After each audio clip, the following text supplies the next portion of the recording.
Salibonani bantwana benkosi, liyabingelelwa ngelihle igama lomfeli wethu Jesu ozayo masinyane. Singakangeni enkonzweni yelizwi lanamhlanje, vumani sivule ngomthandazo. Babo ingcwele, babo thandekayo, siyabonga umusa lothando lwakho lumangalisayo, umusa ongasifanelanga. Wena uyamangalisa Nkosi. Uyavuma abantu ababi njengathi baphile as if singabantu abalungileyo. Wena usazi kahle ukuthi akulanto encomekayo ngathi. Sibabi ngemvelo yethu, sibabi ngokwenza inhlupho ezimbili esingeke lanxa sifisa ukuzilungisela zona. Babo ingcwele, siyazehlisa esiphambanweni lapho isolution yethu ekhona. Sihlambe ngegazi lakho. Babo ingcwele, sizafunda elizwini lakho lapho kwabhala khona umoya ongcwele. Sitolikele, sisindiseke umusa ungakavalwa, singakazunywa ikufa. NgoJesu siyakhuleka. Amen. Siyabonga abathandekayo. Kule ngoma engiyithandayo ithi yona, mina sengahlengwa ngegazi, ngahlengwa nguye uJesu, ngahlengwa ngomusa omkhulu, sengingowakhe phakade. Hallelujah. Redeemed. How I long to proclaim it. Redeemed by the blood of the Lamb. Redeemed through his infinite mercy. His child and forever I am. Hallelujah. Abeseqhubeka uthi yena, I think of my blessed Redeemer. I think of him all the day long. I sing, for I cannot be silent. His love is the theme of my song. Hallelujah. Hallelujah. Hlengwe, hlengwe, hlengwe, hlengwe ngegazi leundlu. Hlengwe, hlengwe, ngingumntanakhe phakade. Hallelujah. Ndingakhohlwa abathandekayo, sigijima ngaphansi kwethimu ethi yona Christ our righteousness. uKristu ukulunga kwethu. Hallelujah. Lokho sisebhukwini lika Romans chapter 5. Lizakhumbula last week besibheka uverse 12 kusiya ku14, okusho ukuthi namhlanje siyaqhubeka from verse 15 sisiya phambili. Namhlanje siza kuba le subtopic ethi yona the mystery of the two Adams. Imfihlakalo yabo Adamu ababili. Uyibambe yona le. Mfuna ubambe lokho. Umuntu wadalwa ngumfanekiso kaNkulunkulu. Umuntu wadalwa ephelele. Emcabangweni umuntu wayephelele ngesikhathi edalwa. Kungela ngitsho ichatha lesono. Uyezwa yini? Enjalo ephelele umuntu wephula umthetho kaNkulunkulu, wawela esonweni, walahlekelwa ngumfanekiso kaNkulunkulu. Right? Ngizakutshela lokho. It was possible for Adam, uyezwa yini, before the fall to form a righteous character by obedience to God's law. Uyezwa yini? But he failed to do this. And because of his sin, our natures are fallen. And we cannot make ourselves righteous. Since we are sinful and holy, we cannot perfectly obey the holy law. We have no righteousness of our own with which to meet the claims of the law of God. Uyayizwa yini indaba la? Uyayizwa yini indaba la?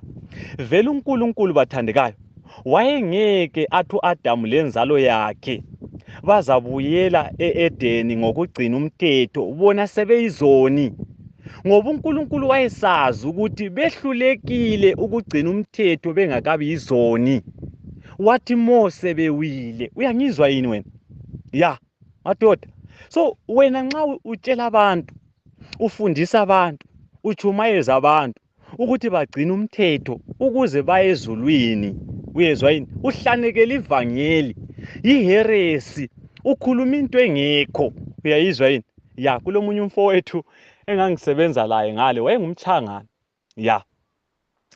Wayesithi nxa ngingakhuluma into angavumelani layo, wayesithi uyabona wena Ndlovu, Ukhuluma into ayikho wena, ukhuluma into ayikho ya, kwakuyindoda engazi kahle isiZulu. So wayesithi wena ukhuluma into ayikho. Ngicela ukukutshela wena nxa ufundisa abantu ukuthi bazabuyela Edeni ngokugcina umthetho, uyezwa yini, bazakuya ezulwini ngokugcina umthetho, ukhuluma into ayikho, ngoba umuntu ungaphandle kwe-Edeni ngenxa yokwephula umthetho kaNkulunkulu. Uyezwa yini, umuntu wayephula umthetho kaNkulunkulu ephelele. Uyezwa yini, so umuntu ngaphandle kwe-Edeni ngenxa yokukweleda umthetho. Umuntu ukweleda umthetho izinto eziwu-2. Ukweleda umthetho number 1, i-obedience, uyezwa yini, epheleleyo kusazela.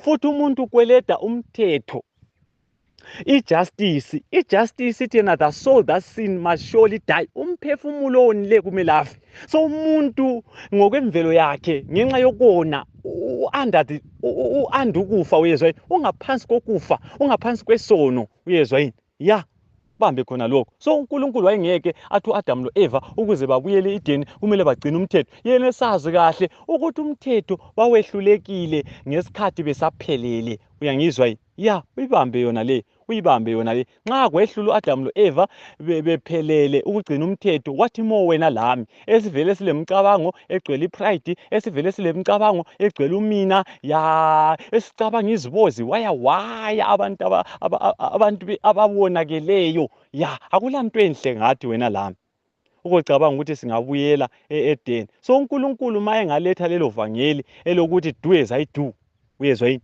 yenzani njengoba nisenza, gcinani imithetho yami. Akulalo yedwa umuntu ko-planet Earth ozalihotsha izulu, akulalo yedwa umuntu ozalibona izulu, ngoba it's impossible ukuthi umuntu wesono awugcine umthetho usuthiseke. You cannot satisfy the terms of the law, wena lami, uyezwa yini. So uyekelane levangeli lakho leli alisindisi, uyezwa yini, lelo lingalunga kuphela ukuthi abantu babe lobuntu, ya kodwa embusweni alikusindawo, ngoba umthetho kaNkulunkulu ngeke usuthise ngokugcina wehlula uAdam lo-Eva. Indaba yethu ilungiseka kuJesu, uyezwa yini, indaba yethu ilungiseka ngabathandekayo kuJesu. Bamba lokho, all that was lost by the first Adam will be restored by the second. Okwalahleka ngo-Adam wokuqala kuzabuyiselwa ngo-Adam wesibili, uJesu. We are lost in Adam but we are restored in Christ, uyezwa yini. So Christ gave his life to make it possible for men to be restored to the image of God. So through the goodness and mercy of Christ, the second Adam, the sinner is to be restored to the divine favor. Hallelujah. So leli vangeli ngikutshumayeza lona ngelokubisela isimo sikaNkulunkulu kuwe. Ya, isimo leso asibiselwa ngokwenza kwakho. Wena ngeke upheja uzufanane loNkulunkulu. Wena kuphela ulungiseke esiphambanweni, uyezwa, kulapho kule solution yesoni khona esiphambanweni kuJesu uAdam wesibili. Konke okwalahleka ngoAdam wokuqala kulungiseka kuJesu uAdam wesibili. Asigijime masinya sibheke indaba yanamhlanje, asibheke indaba yanamhlanje sivale yona linkonzo. Ya, ngizadlula phezukwentshumayelo yokugcina ya last week. Lizakhumbula ukuthi uRomans chapter 5 verse ngelika 12 to 14, uPawuli inceku kaNkulunkulu ukhuluma ngesimo sethu kuAdamu. IBhayibhili iveza ukuthi uAdamu wayengumfanekiso kaJesu. Lokhu zakuthola kuRomans chapter 5 iverse ngelika 14. Kulast part sike sayifunda la uyifunde ngekhaya, lapho uPawuli esithi uAdamu wayengumfanekiso waloyo ozakuza, ya esithi uJesu. So madoda, uAdamu ngumfanekiso kaJesu, ya. Omunye angabuza ukuthi kathi Ndlovu, uthi uAdamu ngumfanekiso kaJesu kukuphi kanti? Ya, ungakhathazeki, ngizakufundela amavesi. Vele ungabuzi mina, uyezwa yini, buza iBhayibhili. Ngoba lapha madoda asikhuluma indaba kaNdlovu, hayi sikhuluma indaba kaJesu. Mana ngikuhlephunele mbijana. Bamba lokho. Uyabona uAdamu loJesu bafanana kulokhu kuphela. Ya, bamba la. Okwenziwa nguAdamu kwa-affecta abantu bonke. Uyezwa yini? Lalokho okwenziwa nguJesu kwa-affecta abantu bonke. Uyayizwa yini indaba lapha? Yikho kuphela madoda okuliqiniso ngoAdamu loJesu. Yikho phela iBhayibhili sithi uJesu nguAdamu wesibili kumbe uAdamu wokugcina 1 Corinthians 15 ivesi ngelika 45 lo 47 kulabo abangakwaziyo ukuthi indaba yabo Adamu ababili itholakala kuphi. Zwana ukuthi iBhayibheli ithini.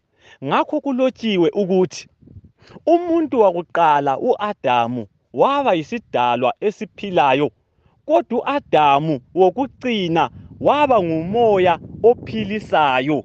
Uyayizwa yini indaba la? Verse 47. Umuntu wakuqala wayenziwe ngomthuli lomhlabathi, umuntu wesibili wavela ezulwini. Uyayizwa yini indaba lapho?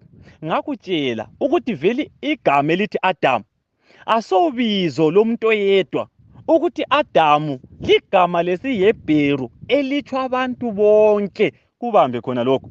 So iBhayibheli nxa isithi sono sika Adamu salethela abantu bonke ukufa, akutsho ukuthi uNkulunkulu wayesebenzisa isaga lesana esamandebele esithi zonela mvuyinye. Hayi madoda, uNkulunkulu wayengasitshayeli isono sika Adamu. Nxa uNkulunkulu engenza njalo uyabe senza okungekho emthethweni, ngoba ngakufundela ivesi nguye futhi uNkulunkulu okhulumayo esebenzisa uMose. Zwana uthini? Deuteronomy chapter 24 ivesi ngelika 16 ithi yona iBhayibheli, abazali abayikufela abantwababo loba abantwana bafela abazali babo, nguloyo laloyo uzafela isono sakhe. Uyayizwa yini iBhayibheli? Ngokomthetho madoda, akuvumi ukuthi ungelacala ujeziselwe umuntu olecala. Hayi, ngeke upike lomunye umuntu wena ungelacala. Manje Ndlovu uthini? Kungani sonke sisifa? Phela labantwana abancane abasanda kuzalwa bayafa, abanye bazalwa befile. Manje Ndlovu uthini? Zwana, ngikutshelile ukuthi Adamu asobizo lomuntu oyedwa, kodwa ukuthi Adamu kutsho abantu bonke. So madoda, engadini yeEden kwakungasomuntu oyedwa ozidlela isihlahla, uyezwa yini? Kodwa kwakungabantu bonke besidla koyedwa. Madoda, imfihlakalo evangeli okumele yambulwe, yikho ngikwambulela yona uyibambe. We all sinned in Adam. Sonke sawona ku-Adamu, hathi njengo-Adamu, kodwa ku-Adamu sasikhona lathi okhalweni luka-Adamu esidla esihlahleni, sisidla esihlahleni. Uyibambe yona leyo. Ya, mana ngikubekele ngalendlela ukuze uyizwe kuhle. Madoda, sonke siyakholwa ukuthi siyizidalwa zikaNkulunkulu. Siyavuma ukuthi sadalwa ngomfanekiso kaNkulunkulu. Lapha kulahlupho ngoba abantu bayavuma futhi bayakholwa. Kodwa umbuzo uthi wona, uNkulunkulu wasidala nini? Usibuze wona lo mbuzo. Ya, ukuthi kambe uNkulunkulu wasidala nini ngomfanekiso wakhe? Kulempendulo ezimbili ongakhetha kuzo, kodwa eyodwa yakhona yiye liqiniso. Uyezwa yini? uNkulunkulu wakudala esiswini sikanyoko, kumbe wakudalwa mzwana edala uAdamu ensimini yaseEden? Yiwumbuzo, yizimpendulo eziwu-2. Zwana la, wena nxa ungaveli ukuthi uNkulunkulu wakudala esiswini sikanyoko, uyabe usulegunya lokusola uNkulunkulu ngokukudala uyisoni. Uyezwa yini? Ya, okunye futhi uyabe uphambana lemvelo, ngoba ngokwemvelo umntwana kazalwa ngumama. Uyezwa yini? Umntwana uzalwa yindoda. Ngingakakufundela iBhayibheli, bamba la.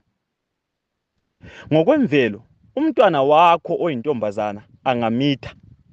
Okwakuqala ombuza khona yikuthi isisu ngesikabani. Ya, the reason why ebuza isisu yikuthi kuyaziwa ukuthi wesifazana kazali kodwa uyazaliswa. Indoda yiyo efaka umntwana esiswini sowesifazana. Lanxa umntwana esezelwe ngokwemvelo unikeza isibongo sikababa wakhe. Kusho ukuthi abantu basokhalweni lwendoda. Asifundi ivesi. Matthew chapter 1 ivesi ngelika 5 ithi uSalimoni wazala uBoasi kuRahabi. Uyayizwa yini iBhayibheli? uSalimoni indoda, uBoasi ngumntwana, uRahabi ngumfazi. Zwana iBhayibheli ithi uSalimoni wazala uBoasi kuRahabi. uSalimoni indoda wazala uBoasi umntwana kuRahabi umfazi. Uyayizwa yini? La uBoasi indoda, uObedi ngumntwana, uRuthe ngumfazi. Zwana, uBowazi wazala uObhedi umntwana kuRuthe. Uyayizwa? IBhayibheli ikhuluma ngokuthi umntwana uzalwa yindoda emfazini. Verse 6, uDavida wazala uSolomoni kumka-Uriya. Uyezwa yini? Umntwana uzalwa yindoda. Sonke lapha singabantwana bamadoda. Uyayizwa yini indaba la? So madoda, uNkulunkulu wahle wadala bonke abantu waqeda ngosuku olulodwa. Wafaka abantu bonke koyedwa, uAdamu, indoda. So madoda, umuntu kadali. Liyezwa yini? Umuntu uyazala. Umuntu uzala okwadalwayo. Sonke sadalelwa koyedwa, uAdamu. Uyezwa yini?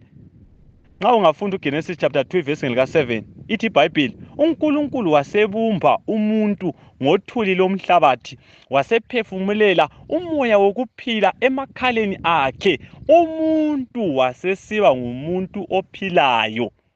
Nxa ufunda iBhayibheli ngesiHebheru, ulimi iBhayibheli yabhalwa ngalo ku-Old Testament, endaweni yebala elithi umoya, kulebala elithi imimoya, okutsho ukuthi uNkulunkulu wabumba umuntu ngothuli lomhlabathi, wasephefumulela hatshi umoya kodwa imimoya yokuphila emakhaleni akhe. Imimoya yabantu bonke yaphefumulela koyedwa. Uyezwa yini?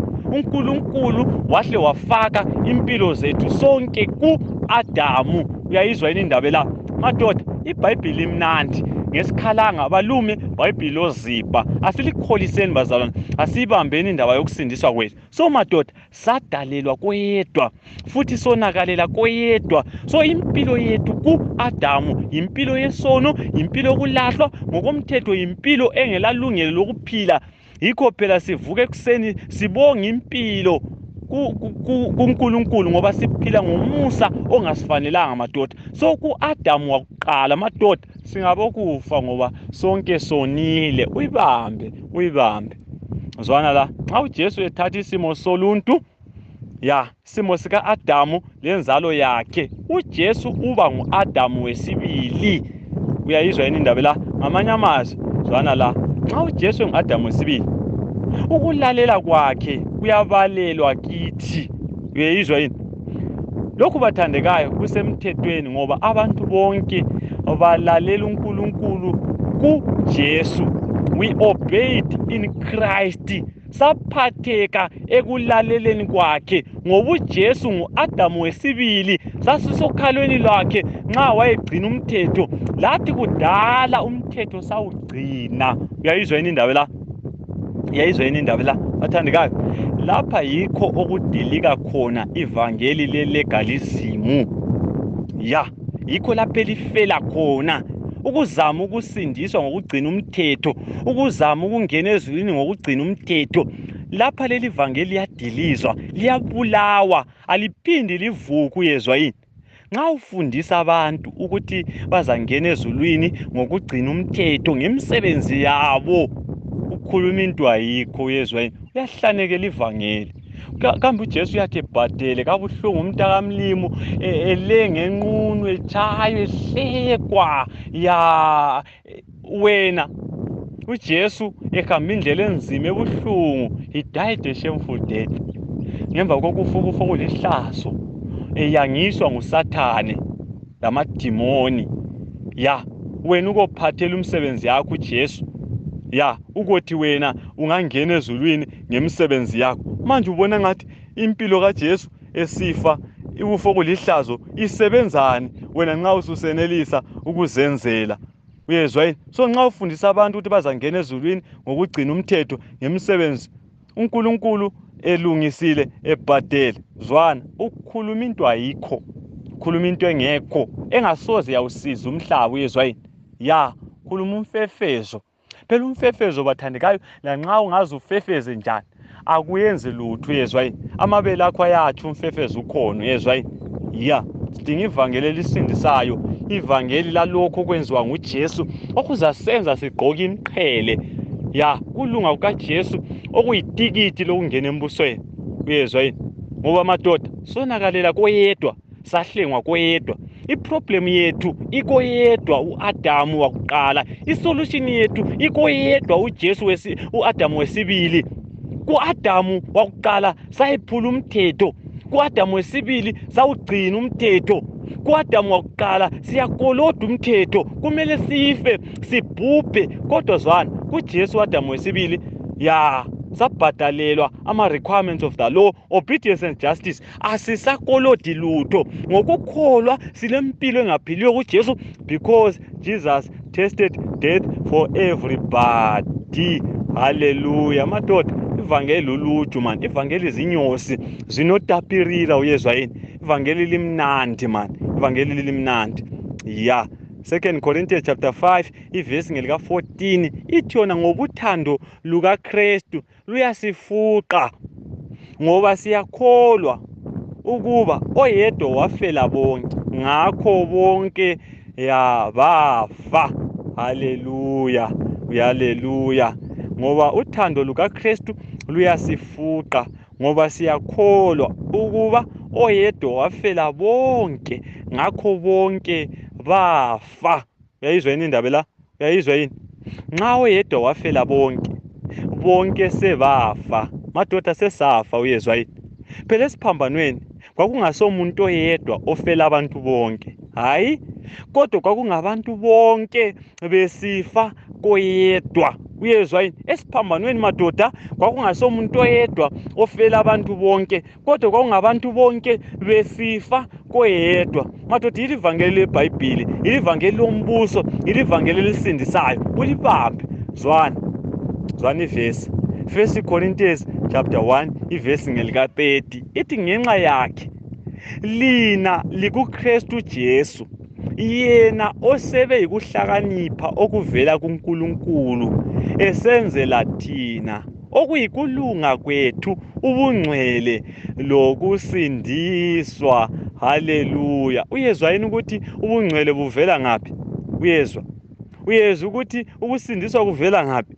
Uyezwa? Awuzi ukuthi wena i-justification le-sanctification kuvela ndawonye? Uyezwa yini? Akula dabu lapho, akula lapho ongazithandela khona okwakho. Vele uNkulunkulu imisebenzi yakho asoze ayifune, asoze athokoze ngayo. Wena awula kulunga okufunwa lizulu wena, hayi. Okwakho ukulunga lokwami ukulunga ngokwethu ngale singahlalisana ezigabeni sinconywe ngabantu, kodwa kusoze kunconywe uNkulunkulu. U-Isaiah uzakuyale athi yena all our righteousness, all our good works are as filthy rags. Imisebenzi yethu emihle, izenzo zethu ezinhle zifana lezidwedwe, zifana lezikorobho, kufana lengubo ezinuka umchemo yabantwana. Uyezwa yini? Izenzo zethu lezo vele kuNkulunkulu kazifuni. NguJesu yedwa mathandekayo owathi nxa ebhabhathizwa, uyezwa yini, kwakhuluma ilizwi lika God the Father, lakhuluma ilizwi likaMdala uBaba uNkulunkulu ongcwele, wathi lo yindodana yami ethandekayo, ngiyathokoza ngaye. Haleluya. Bathandekayo, uNkulunkulu kathokozi ngathi, uthokoza ngendodana yakhe. Thina uthokoza ngathi nxa sisendodaneni yakhe, sifihla impilo zethu kuJesu.